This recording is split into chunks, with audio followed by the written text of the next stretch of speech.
Hello mga kamarites! Ayan, magmamarites na naman tayo. Talakayin natin kung paano yung malalaman kung sino yung sinesearch ng iyong mga jowa o asawa.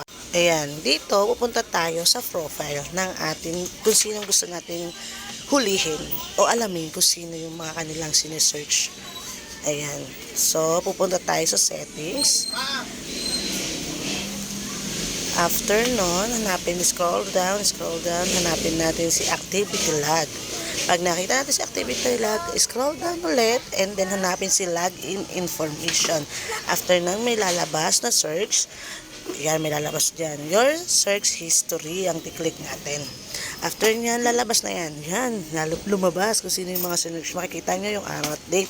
Pero teka, tignan ko muna yung filter, archive, at yung trust. Ayun, buti na lang wala. Mabait si aking Diyosawa. Diba? Napakabait, loyal na loyal. So, dito naman tayo sa mga kanyang sinearch. Ayan yung mga sinearch niya. May date din po at time. Yan, ngayon, kung gusto nyo malaman at makita, yan, gawin nyo na yan guys. Bye-bye!